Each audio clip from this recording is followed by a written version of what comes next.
میں درخت کتنے ہیں، ان پہ لگنے والی ٹہنیاں کتنی ہیں، اگنے والے پتے کتنے ہیں، ان ٹہنیوں پہ لگنے والے پھول پھل کتنے ہیں، ان پھولوں کی پتیاں کتنی ہیں۔ کوئی پتا جب درخت سے ٹوٹتا ہے ٹہنی سے، کس وقت ٹوٹ رہا ہے اور ٹہنی سے ٹوٹ کے زمین پہ آنے تک اس نے راستے میں کتنی کروٹیں بدلی ہیں۔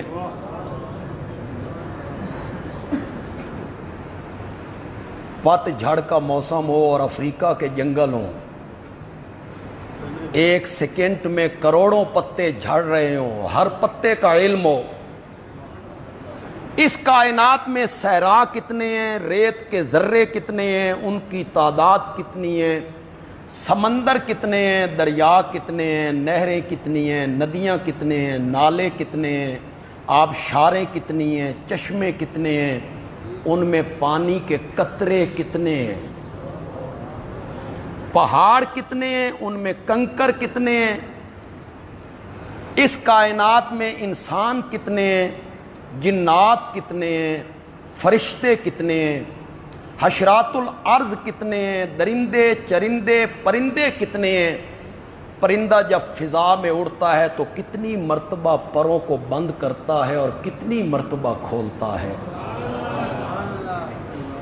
کیڑے مکوڑے، چیمٹیاں، مچھر، جنگل میں رہنے والے خنزیر، گلیوں میں پھرنے والے کتے اور زمین پہ رینگنے والے سانپ، یہ کہاں پیدا ہوئے، کب پیدا ہوئے، کس طرح پیدا ہوئے، ان کی عمر اب کتنی ہو گئی ہے، انسان کتنے ہیں، ان کے جسم پہ اگنے والے بال کتنے ہیں، ہر انسان کے جسم پہ اگنے والے بال کتنے ہیں، اسے علم غیب کہتے ہیں۔ اور یہ خاصہ مخلوق کا نہیں، خالق کا ہے۔ یہ ہے علم غیب، یہ کسی کو حاصل نہیں ہے۔ ہاں، اس میں سے کسی ایک چیز کی خبر، دو چیزوں کی خبر، چار چیزوں کی خبر، 10 چیزوں کی خبر، 100 چیزوں کی خبر اللہ وحی کے ذریعے اپنے نبی کو دے دے، اس سے کوئی انکار نہیں ہے، لیکن اسے علم غیب نہیں کہتے، اس کو کہتے ہیں اطلاع علی بعض الغیب۔ سمجھ بھی آئی کہ کو نہیں آئی؟ کلی علم، تم کہتے ہو ہر چیز کو جانتے ہیں، عالم الغیب ہیں، عالم ما کان و ما یکون ہے، ہمارے حالات سے واقف ہیں، ہر چیز کو جانتے ہیں۔ تم یہ کہتے ہو، پڑھو آیت الکرسی، قرآن کہتا ہے وَلَا يُحِيطُونَ بِشَيْءٍ مِّنْ عِلْمِهِ إِلَّا بِمَا بِشَيْءٍ، شے کیا ہوتی ہے جی؟ اس پہ نون تنوین کا قلت کے لیے ڈال دیا، بِشَيْءٍ، بِشَيْءٍ، کسی ایک معمولی اور حقیر چیز کا کلی علم، بِشَيْءٍ، حقیر چیز، ایک مچھر کا، ایک مکھی کا، ایک چیمٹی کا مکمل اور کلی علم۔ پھر مجھے سمجھانا پڑ جائے گا مکمل اور کلی علم کیا ہے۔ یہ مکھی کب پیدا ہوئی، اس کے ساتھ اس کے کتنے بہن بھائی پیدا ہوئے، اس کا باپ کون ہے، اس کی ماں کون ہے، اس کا دادا کون ہے، اس دے مامے کون ہیں، اس دیاں پھپھیاں کون ہیں، اس دیاں ماسیاں کون ہیں، یہ کہاں پیدا ہوئی، کس کس جگہ پہ رہی، باقی کتنی زندگی اس نے گزارنی ہے، کسی کے پاؤں کے نیچے آ کے مر جائے گی، کوئی اسے مار دے گا، تبھی موت مرے گی۔ مرنے کے بعد اس کے ذرات اڑ کر کہاں پہنچیں گے؟ کسی درخت کے پتے پہ جا کے لگیں گے، بارش آئے گی ان ذرات کو وہاں سے ہٹا دے گی، ہوا چلے گی ان ذرات کو اٹھا کے سمندر کے کنارے پہنچا دے گی، سمندر اسے اپنی پیٹھ پہ اٹھا لے گا، بہتا بہتا بہتا دوسرے ملک میں چلا جائے گا۔ ایک مکھی کا مکمل علم اللہ کے سوا کسی کے پاس نہیں۔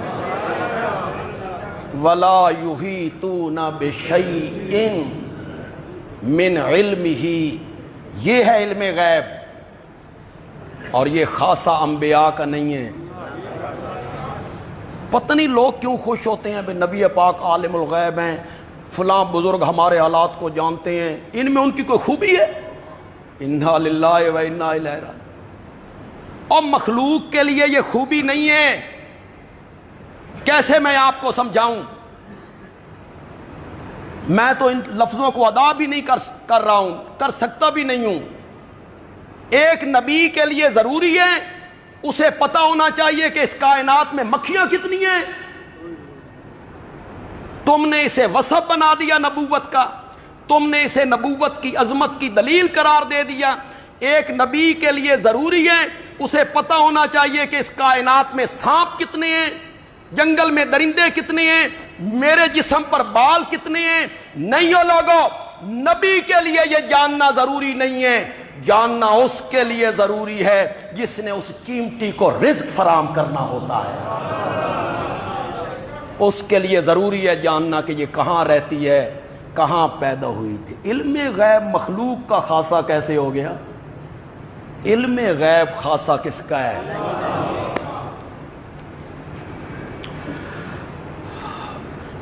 کہنا پتہ نہیں میں کیا چاہتا تھا، بات شروع کی تو ادھر نکل گئی۔ اللہ اطلاع دے دے، کیوں بھائی؟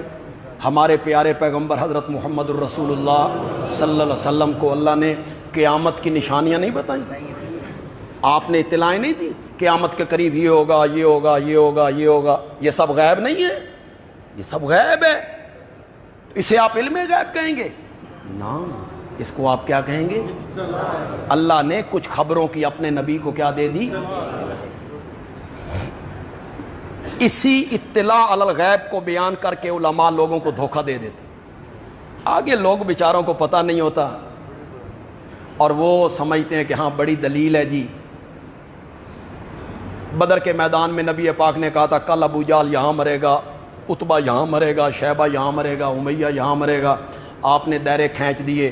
صحابہ کہتے ہیں جہاں میرے نبی نے دائرہ کھینچا تھا ہر کافر اس کے اندر ہی مرا، 1 انچ بھی باہر نہیں مرا۔ اس کو بیان کر کے کہے کوئی بندہ نبی پاک کو جی موت کا علم ہے، فلاں نے کہاں مرنا ہے، یہ علم غیب نہیں ہے۔ علم غیب یہ ہے ہر درندے، چرندے، پرندے، حشرات الارض، اس کی موت کا علم، کب مرے گا، کیوں مرے گا، کیسے مرے گا، اسے علم غیب کہتے ہیں۔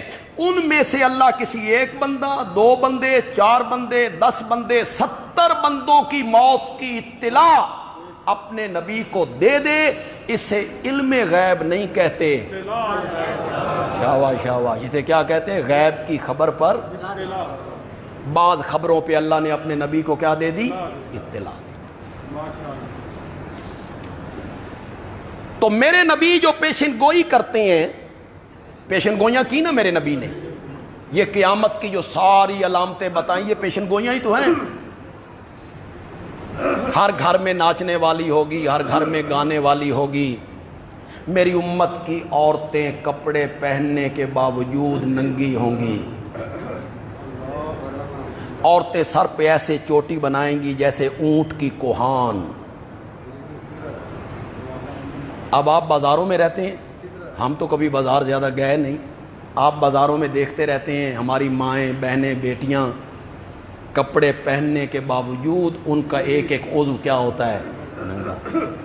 تو جو میرے نبی نے فرمایا وہ پورا ہو رہا۔ یہ پیشن گوئی ہے، میرے نبی کی ہر پیشن گوئی سچی ہے، لوہے پہ لکیر ہے۔ خدا گواہ ہے، میرا یہ نظریہ ہے کہ سورج اپنی روشنی کھو سکتا ہے اور چاند بے نور ہو سکتا ہے، ستارے ٹوٹ سکتے ہیں، سمندر اپنا راستہ بدل سکتا ہے، پہاڑ اپنی جگہ سے سرک سکتا ہے، تقدیر بدل سکتی ہے اور تدبیر ٹل سکتی ہے، محمد عربی کی کوئی بات غلط نہیں ہو سکتی ہے، نہیں ہو سکتی۔ جو میرے آقا نے کہا وہ ہو کے رہا، میرے آقا کی پیشن گوئی سچی میرے آقا دیاں اے مرزا سی جس دیاں پیشن گوئیاں جھوٹیاں سن، یہ جھوٹے نبی کی پیشن گوئیاں جھوٹی ہوتی ہیں، وہ خود جھوٹا تھا، کذاب تھا، جس کا دعویٰ یہ تھا کہ میں بھی نبی ہوں، اس نے بھی پیشن گوئیاں کی، ہم مکے اور مدینے مریں گے، یہ مرزے نے پیشن گوئی کی تھی۔ میری یہ تقریر سوشل میڈیا کے ذریعے اگر دنیا کے کسی مرزائی تک پہنچ رہی ہو تو خدا کے لیے میری اس بات پہ وہ غور کرے، سوچے، اپنی قبر میں اس نے جانا ہے۔ میری دلی خواہش ہے کہ تم جہنم سے بچ جاؤ، تم راہ راست پہ آ جاؤ، اس لیے میں نے تمہارے متعلق بھی بدتمیزانہ لہجہ کبھی اختیار نہیں کیا، گالم گلوچ کا لہجہ میں نے کبھی استعمال نہیں کیا، تاکہ تم میری بات کو سنو میری بات کو۔ مرزا قادیانی نے پیشن گوئی کی تھی میں مکے میں مروں گا یا مدینے میں مروں گا۔ مکے اور مدینے میں مرنا تو بڑی دور کی بات ہے، مرزے کو مکہ اور مدینہ دیکھنا بھی نصیب نہیں۔ تو سوچو، اگر وہ نبی ہوتا تو اس کی پیشن گوئی جھوٹی، وہ کذاب ہے، مرزے کی پیشن گوئیاں جھوٹی ہیں۔ ایک اور پیشن گوئی کا ذکر کروں گا، لیکن محمدی کالونی میں مغرب کے بعد جو پروگرام ہے وہاں ذکر کروں گا انشاءاللہ۔ جھوٹی باتیں کہیں اس نے، جھوٹ بولا، مرزے کی ساری پیشن گوئیاں جھوٹ کا پلندہ تھیں۔ عیسائی پادری آتھم، عبداللہ آتھم، اس سے اس کا مناظرہ ہو گیا، پھر تحریری مناظرہ ہو گیا، پھر مرزے نے پیشن گوئی کی فلاں تاریخ میں مر جائے گا۔ پھر جب وہ تاریخ قریب آئی تو پھر تسبیحاں پڑھنے لگ گیا، بھئی یا اللہ اس نو مار، یا اللہ اس نو مار، یا اللہ اس نو مار۔ وہ نہیں مریا، انہوں نے ہاتھیاں تے جلوس کڈیا امرسر، انہوں نے کہا بول، اس کو منہ چھپانے کی جگہ نہیں ملی تھی۔ انجام آتھم کتاب پڑھیے مرزے کی، جو اس نے انجام آتھم کے نام پہ لکھی تھی۔ جو پیشن گوئی اس نے کی وہ جھوٹی تھی، اور جو پیشن گوئی آمنہ کے لال نے کی وہ سچی تھی۔ میرے آقا کی ہر پیشن گوئی سچی تھی۔ مکے سے ہجرت کر کے جا رہے ہیں، چھپ کے جا رہے ہیں، بھاگ کے جا رہے ہیں، کسی نو پتہ نہ لگے، پیچھے سے اعلان ہو گیا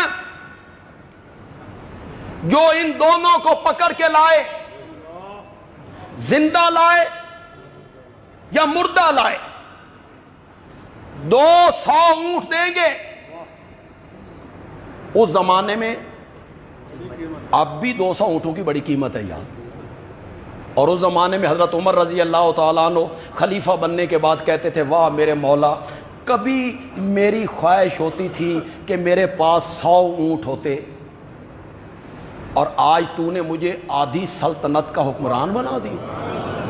100 اونٹوں کی خواہش تھی، جو دونوں کو لے کے آئے نبی اور ابو بکر، 200 اونٹ دیں گے جو دونوں میں سے کسی ایک کو لائے۔ نبی کو لائے تب 100 اونٹ، ابو بکر کو لائے، اور نہیں سمجھے ہو یار؟ ہمارے ملک میں بھی یار جب قیمتیں لگتی ہیں، جن لوگوں کو کہا جاتا ہے یہ دہشت گرد ہیں، ان کو پکڑو، پکڑ کے لاؤ، کسی کے سر کی قیمت 50 لاکھ لگتی ہے، کسی کی 40 لاکھ، کسی کی 25 لاکھ، کسی کی 10 لاکھ، کسی کی 5 لاکھ، کسی کی 2۔ کیوں؟ فرق ہے نا، یہ ان میں کیا فرق ہے؟ یہاں ایک نبی ہے، دوسرا اس کا امتی ہے، ایک امام ہے، دوسرا مقتدی ہے، ایک مرشد ہے، دوسرا اس کا مرید ہے، ایک آقا ہے آقا، دوسرا اس کا غلام ہے، ایک عرش کی طرح ہے، دوسرا فرش کی طرح ہے۔ کوئی نسبت نہیں دونوں کے درمیان، کوئی نسبت نہیں۔ ساری دھرتی حضرت صدیق اکبر جیسے لوگوں سے بھر جائے، میرے نبی کے ایک بال کا بھی مقابلہ نہیں ہو سکتا ہے، نہیں ہو سکتا ہے۔ بڑا فرق ہے، بڑا فرق ہے۔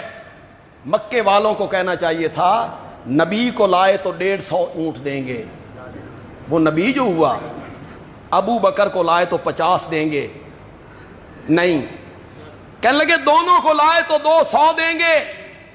دونوں میں سے کسی ایک کو لائے، نبی کو لائے یا صدیق کو لائے تو 100 اونٹ دیں گے۔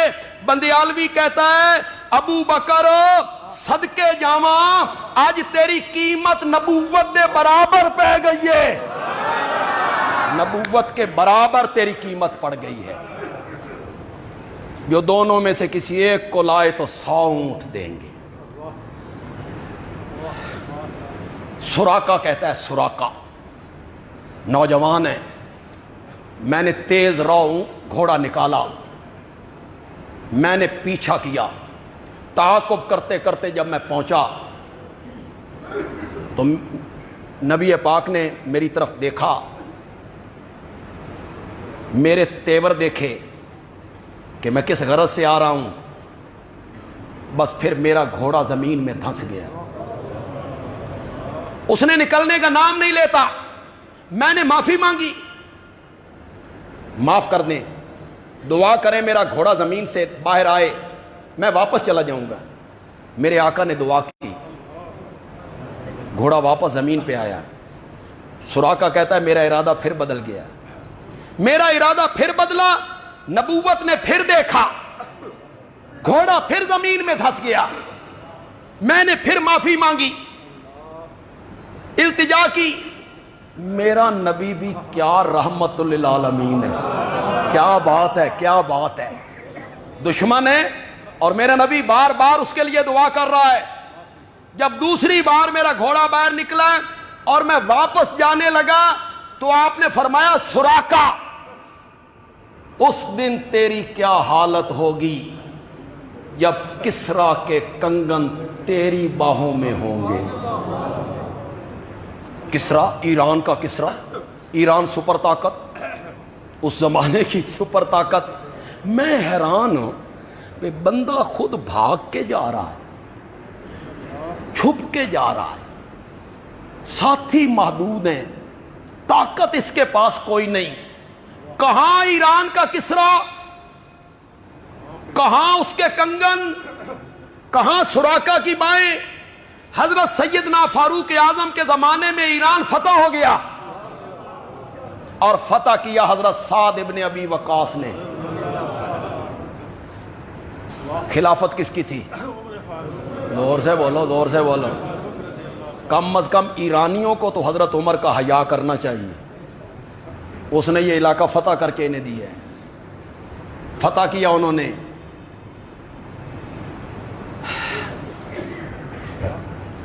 اسی کی تو پھر آگے کہانی بناتے ہو کہ یزدجر کی بیٹی تھی شہر بانو، تم نے کہانی بنائی۔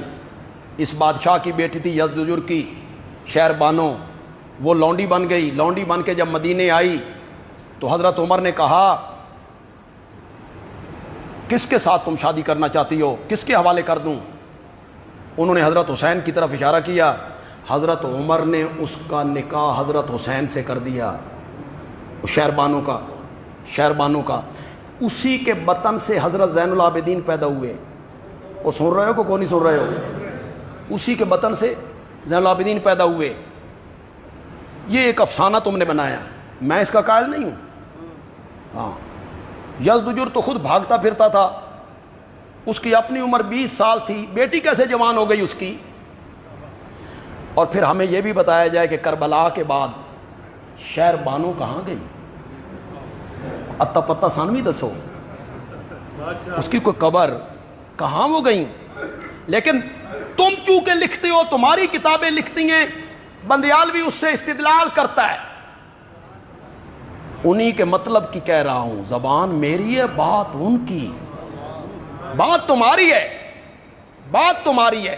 شہر بانوں کے وطن سے زین العابدین پیدا ہوئے، زین العابدین سے سیدوں کی نسل چلی. کیوں بھائی سیدوں کی نسل کس سے چلی تھی؟ بولتے کیوں نہیں ہو؟ زین العابدین سے سادات کی نسل چلی. زین العابدین کی ماں کا نام شہر بانو ہے. ایران فتح ہوا تو یہ لونڈی بن کے آئی. اگر حضرت عمر کی خلافت درست نہیں، اگر وہ خلافت ظالمانہ ہے، غاصبانہ ہے، تو ان کا جہاد کیسا؟ اور اگر وہ جہاد نہیں تو پھر لونڈیاں کیسی؟ اور اگر پھر لونڈیاں صحیح نہیں تو نکاح کیسا؟ حضرت عمر کو مان جاؤ، سادات کی نسل پہ رحم کرو، سادات کی نسل پہ رحم کرو. حضرت عمر کو مانو کہ وہ امیر المومنین ہیں، وہ خلیفۃ المسلمین ہیں، اس کی خلافت بھی برحق، اس کا جہاد بھی برحق، اس کی جہاد میں آنے والی لونڈیاں بھی برحق، اس کا نکاح پڑھانا بھی برحق. مال غنیمت آیا، حضرت عمر نے اسے تقسیم کرنا شروع کیا، اور جب کسریٰ کے کنگن حضرت عمر کے ہاتھ میں آئے تو حضرت عمر نے پکارا سراقہ کہاں ہے؟ اور وہ کنگن سراقہ کی باہوں میں ڈال دی. میرے نبی نے جو کہا وہ ہو کے رہا. جس وقت کہہ رہے تھے کسی کے وام و گمان میں بھی نہیں تھی. یہ ساری تمہید میں نے کیوں باندھی؟ آپ کہیں گے کہ میں اس اپنے اصل موضوع سے پیچھے ہٹایا ہوں. نہیں، یہ ساری تمہید میں نے باندھی اس لیے میرے نبی جمعے کے دن خطبہ دے رہے ہیں، مسجد نبوی، سامنے دروازے سے میرے نبی کے نواسے حضرت حسن رضی اللہ تعالیٰ عنہ داخل ہوئے. یہ میرے نبی کے بڑے نواسے ہیں، حضرت علی رضی اللہ تعالیٰ عنہ کے بڑے بیٹے ہیں. یہ داخل ہوئے، میرے نبی منبر سے اترے، اپنے نواسے کو باہوں میں لیا، اور باہوں میں لے کر میرے نبی نے کہا ان نبنی ھذا سید، یہ میرا بیٹا سردار بیٹا ہے. سید کا معنی کیا ہے؟ سید کا معنی سردار. ان نبنی ھذا سید، یہ حسن میرا بیٹا سردار بیٹا ہے. لعل اللہ ان یصلح بہ بین فئتین عظیمتین من المسلمین، ہو سکتا ہے اللہ میرے اس بیٹے کے ذریعے مسلمانوں کی دو جماعتوں کے درمیان صلح کروا دے گا. یہ میرے نبی نے پیشن گوئی کر دی. کس کے لیے؟ اپنے نواسے کے لیے، حضرت حسن کے لیے. اس کے ذریعے اللہ صلح کروائے گا. پھر سن 40 ہجری میں حضرت علی رضی اللہ تعالیٰ عنہ شہید ہو گئے. ان کی شہادت کے بعد ان کے بڑے بیٹے حضرت سیدنا حسن رضی اللہ تعالیٰ عنہ مسند خلافت پہ آئے. حضرت حسن اپنے والد صاحب کو بھی یہ کہتے رہتے تھے کہ بابا اے جڑے ساڑے سجے کھبے لوگ نے نا، اے وفادار. حضرت عثمان رضی اللہ تعالیٰ عنہ کو شہید ہو گئے. پھر انہوں نے حضرت علی سے مدینہ چھڑوا دیا، گھیر گھور کے کوفے لے آئے. تو حضرت حسن والد صاحب سے بھی یہ بات کہا کرتے تھے. اب سارا اقتدار حضرت حسن کے پاس ہے.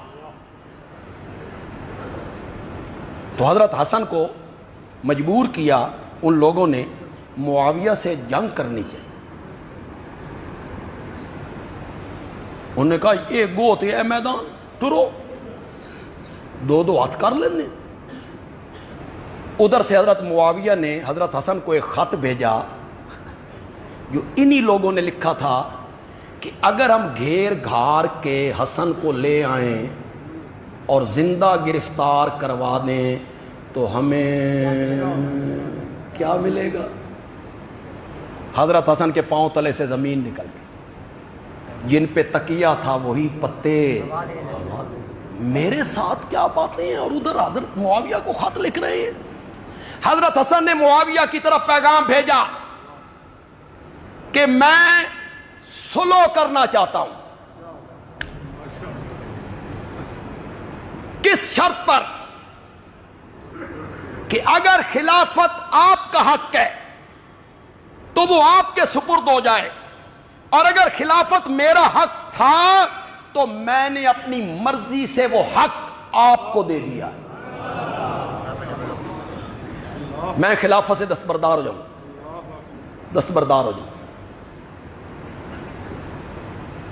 سچی بات ہے، میں حضرت معاویہ کی بہت وکالت کرتا ہوں، اس لیے نہیں کہ میری کوئی رشتہ داری ہے، صرف ایک زاویے سے ان کی حمایت کرتا ہوں کہ وہ میرے نبی کا صحابی، اور صحابی کا دامن داغدار نہیں، ورنہ میں حضرت معاویہ کو حضرت علی کے برابر تو کجا نہ، کہاں حضرت علی اور کہاں معاویہ، کوئی جوڑ نہیں۔ وہ بچوں میں پہلا مومن ہے، وہ بدر احد کا غازی ہے، وہ خندق کا ہیرو ہے، وہ بہت، اس کی گود نبوت کی جھولی میں ہوئی، اس کی پرورش نبوت کی۔ حضرت علی بہت اونچے، حضرت علی بہت اونچے، صرف معاویہ نہیں، پہلے 3 صحابہ کو چھوڑ کر صحابہ سمیت ساری امتوں سے حضرت علی افضل ہے، یہ اہل سنت کا مسلک ہے۔ حضرت معاویہ کی جو وکالت کرتے ہیں اس لیے نہیں کرتے کہ ہم حضرت علی کو گھٹانا چاہتے ہیں، انا للہ، نہ، کوئی حضرت علی کے متعلق بھی بکواس کرے ہم حضرت علی کا بھی دفاع کریں، اور اس ناطے دفاع کریں گے کہ وہ میرے نبی کا صحابی۔ گالیاں نہ نکالا کرو، کومنٹ میں گالیاں نہ دیا کرو، میری ماں کو، میری بہنوں کو، میرے خاندان کو گالی نکالنا شریفوں کا کام نہیں ہوتا، شریف لوگوں کا کام نہیں ہوتا گالیاں نکالنا۔ گالیاں وہ نکالتی ہیں جن کا دامن دلائل سے خالی ہو۔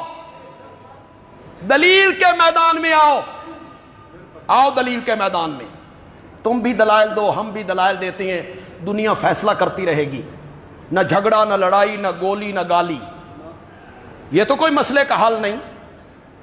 گالی نکالنا مسئلے کا کوئی حل نہیں۔ علی کے دشمن ہے جی، انا للہ و انا الیہ، علی کے دشمن پہ تو کروڑ بار لعنت ہو، حضرت فاطمہ کے دشمن پہ بھی کروڑ بار لعنت، حسنین کریمین کے دشمنوں پہ بھی ان گنت بار لعنت ہو، حضرت حسین کے قاتلوں پر بھی بے شمار لعنت ہو۔ وہ لعنت کے مستحق ہیں جنہوں نے حضرت حسین کو شہید کیا رضی اللہ تعالی۔ گالیاں نے نکالا، الزام تراشی نہیں، دلائل کے میدان میں گفتگو کا۔ میں حضرت معاویہ کی وکالت جو کرتا ہوں صرف ایک نسبت سے کرتا ہوں کہ میرے نبی کا، اور ایک عالم نے لکھا، نام میرے ذہن میں نہیں آ رہا، لیکن عالم بڑا معتبر ہے، پچھلے دور کا ہے، اس دور کا نہیں، پچھلے دور کا ہے، انہوں نے لکھا، یہ بات میں نے شاید اس سے پہلے کبھی نہیں کہی، انہوں نے لکھا معاویہ تمام صحابہ کا پردہ ہے، تمام صحابہ کا۔ آپ 4 دیواری سمجھ لیں، 4 دیواری، یا آپ خیمہ سمجھ لیں، پردہ۔ اگر یہ پردہ اٹھ گیا نا تو باقی صحابہ کی عظمت بھی نہیں بچے گی، نہیں بچے گی۔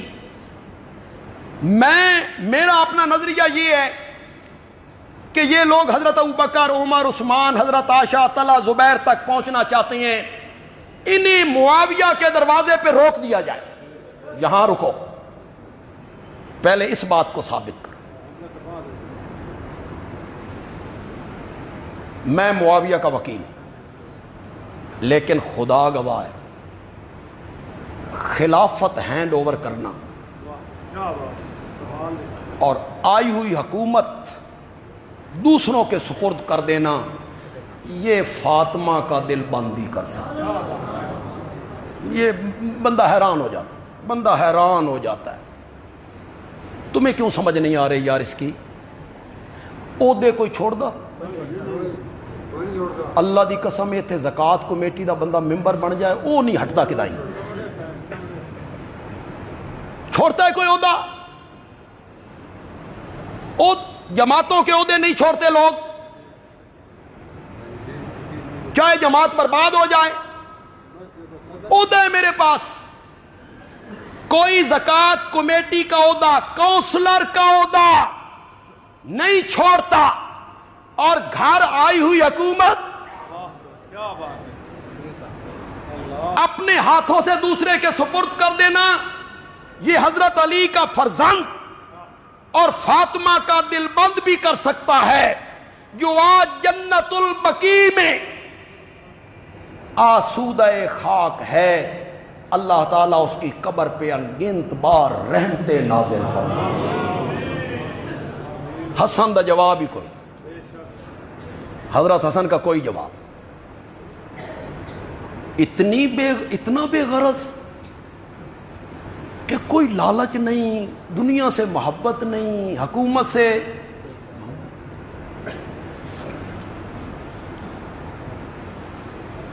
خلافت میرا حق ہے تو میں آپ کو دینا چاہتا ہوں۔ حضرت معاویہ بھی بڑی مدت سے تیار بیٹھے تھے، انہوں نے ایک سفید کاغذ پہ دستخط کیے اور حضرت حسن کی طرف بھیجا، جو شرائط آپ لکھنا چاہتے ہیں شرائط آپ لکھ لیں، مجھے منظور۔ یہ میں فریقین کی کتابوں سے پڑھ رہا ہوں، یہ نہیں کہ میں یوں ہی بولتا چلا جا رہا ہوں، نہ، دونوں مسلک کی کتابیں اس بات کو نقل کر۔ حضرت حسن رضی اللہ تعالیٰ عنہ نے کچھ شرائط لکھی، اب بیعت ہونی ہے، لوگوں کو پتہ چلے صلح ہو گئی ہے۔ حضرت معاویہ نے کہا میں کوفے آ جاتا ہوں، کوفے، آپ وہاں کوفے میں ہیں تو بیعت ہو جائے گی۔ حضرت علی کے فرزندوں نے کہا آپ کوفے کیوں آتے ہیں؟ ہم دمشق تیرے گھر میں آ کر تیرے ہاتھ پہ بیعت کریں گے۔ رجال کشی، تیسری صدی کا عالم ہے، رجال کشی کا صفحہ 101 کتاب میرے پاس ہے۔ گالی نہیں نکالنی، اس حوالے کو جھٹلانا ہے، کہو کہ یہ حوالہ غلط ہے، دلیل سے بات کرو۔ میں دلیل سے بات کر رہا ہوں۔ کتاب کا نام کیا ہے؟ رجال علامہ کشی۔ یا تو انکار کرو کہ یہ ہمارا عالم نہیں، چلو، یا کہو کہ معتبر عالم نہیں، تیسری صدی کا عالم ہے، اس کی کتاب ہے رجال، اس کے صفحہ 101 پر یہ ساری حقیقت لکھی ہوئی۔ دونوں بھائی اپنے کمانڈر کو لے کر دمشق پہنچے، سارا دمشق کی استقبال کے لیے باہر نکلا۔ نبی کے نواسے آئے ہیں، علی کے شہزادے آئے۔ حضرت حسن اور حضرت حسین کے بارے میں جو عقیدت ہر کلمہ پڑھنے والے کے دل میں ہے، اس سے انکار ممکن نہیں ہے۔ اگر ان کے بارے میں دل کے اندر بغض ہو تو یہ اسلام کی نہیں، منافقت کی نشانی ہے۔ منافق بندہ حضرت حسن اور حضرت حسین سے بغض رکھ سکتا ہے، مومن بندہ ان سے بغض کیسے رکھے گا؟ دمشق کی جامع مسجد میں اکٹھ ہو گیا۔ حقائق بڑے کڑوے ہوتے ہیں لیکن ماننے پڑتے ہیں۔ تیری کتابیں کہتی ہیں حضرت حسن نے معاویہ کو ممبر پہ بٹھا دی، جسے تم گالیاں نکالتے رہتے ہو، خود نیچے بیٹھے۔ ممبر پہ کون بیٹھا ہے؟ سب سے پہلے حضرت حسن کی بیعت ہوئی، اس کے بعد حضرت حسین نے بیعت کی۔ یہ بیعت کے لفظ پہ کل بلانا نہیں ہے، اس کا جواب دینا ہے۔ جذبات اپنی جگہ پہ ہوتے ہیں، عقیدت اپنی جگہ پہ ہوتی ہے، جذبات بھی، لیکن کل بلانے سے کچھ نہیں ہوتا۔ اس حقیقت کا انکار کرو یا جواب دو۔ حضرت حسین نے بیعت کی، حضرت حسن نے بیعت کی۔ ان کا کمانڈر، اس کا نام ہے قیس ابن سعد ابن عبادہ، یہ بھی میرے نبی کا صحابی، یہی قیس ہیں، بہت اونچے درجے کے صحابی ہیں۔ حضرت علی کی فوج کے کمانڈر ہیں اور حضرت حسن کی فوج کے بھی کمانڈر ہیں۔ یہی قیس اسلام کا پیغام لے کر کابل آئے تھے، کابل تک آئے تھے، یہی قیس آئے تھے۔ اور جب اس نے کہا تھا کابل کے بادشاہ نے قتل کر دو، تو حضرت قیس نے ایک جملہ کہا تھا اس بھرے دربار میں، کہاں دمشق، کہاں کابل، ایک جملہ کہا۔ اس نے کہا راجا بات سن، قتل کروانا چاہتا ہے خوشی سے کروا دے، لیکن ایک بات یاد رکھ، جس زمین پر مومن کا خون گرتا ہے وہاں محمد کا پرچم ضرور لہرا کے رہتا ہے۔ تو اگر مجھے قتل کروائے گا تو اس دھرتی پر اسلام کا پرچم ضرور لہرائے۔ یہ بہت اونچے درجے کے صحابی رضی اللہ تعالی، ان کے والد بھی صحابی، یہ بھی صحابی ہیں، ان کے والد بھی صحابی۔ حضرت قیس سے کہا گیا کہ آپ کمانڈر ہیں، اٹھیں بیعت کریں۔ کل تک تو یہ لڑتے رہے، پھر ذرا دماغ فوجی ہے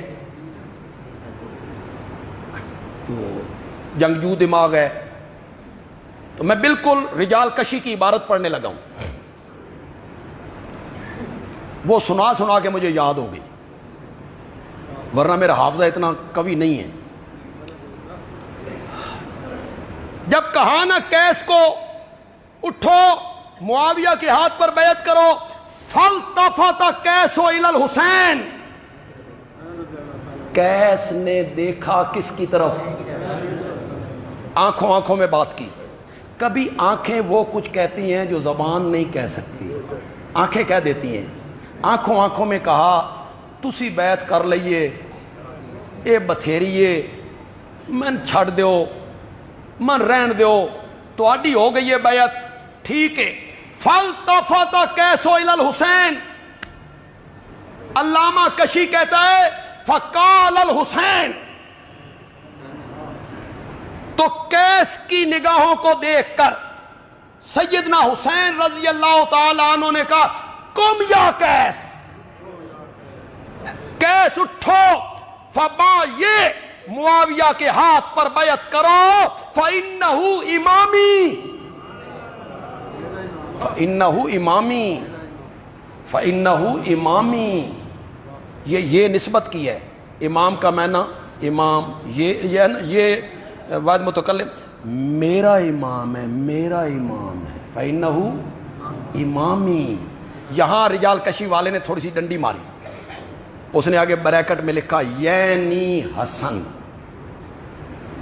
یعنی حضرت حسین کی مراد امام سے کیا تھی؟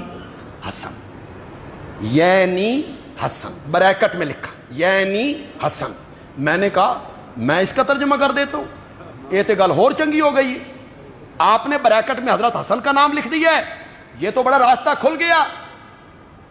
حضرت حسین رضی اللہ تعالی عنہ نے فرمایا قیس اٹھو معاویہ کے ہاتھ پر بیعت کرو، حسن میرا امام ہے، اور جسے میرے امام نے اپنا امام مان لیا ہے تو بھی اس کو امام مان۔ حسن نے، بس جوڑ دماغ میں آ گیا، حسن نے معاویہ کے ہاتھ میں ہاتھ دیا، ہم نے بھی معاویہ کا ساتھ دیا، ہم نے بھی معاویہ کا ساتھ دیا۔ کیوں بھائی؟ جتنے لوگ بیٹھے ہو انصاف سے بولو، جس سے حضرت حسن کی صلح ہو تمہاری اس سے جنگ ہوگی؟ اور جو معاویہ سے جنگ کرے گا وہ حسن کا کچھ لگتا ہے؟ پھر حضرت حسین کا کچھ لگتا ہے؟ 54 صوبوں پر حضرت معاویہ خلیفہ بنے ان کی خلافت چھوڑنے کے بعد۔ 50,000 صحابہ نے معاویہ کے ہاتھ پر بیعت کی۔ جو منہ میں آتا ہے کہتے چلے جاتے ہو معاویہ کے لیے۔ 50,000 صحابہ نے معاویہ کے ہاتھ پر بیعت کی۔ 54 صوبے، 54۔ نہ میں تحدی کا قائل ہوں، نہ تحدی کا قائل ہوں، نہ تکبر کا قائل ہوں، نہ میں چیلنج کرتا ہوں۔ چیلنج کرنا کوئی اچھی بات نہیں ہوتی، صرف آپ کو سمجھانے کے لیے ایک بات کہہ رہا ہوں کہ اللہ کرے آپ کو بات سمجھ آ جائے۔ پھر میں نے کہا نا میں نرم لہجے میں بات کر لیتا ہوں، آپ کی سبحان اللہ اسی طرح گرم رہنی چاہیے، میں بات نرم کرتا ہوں۔ 54 صوبوں میں، اللہ اکبر، مکہ، مدینہ، مصر، ایران، عراق، شام، اللہ اکبر، افریقہ، 54 صوبوں میں کوئی ایک مومن دکھاؤ جس نے معاویہ کی بیعت کا انکار کیا۔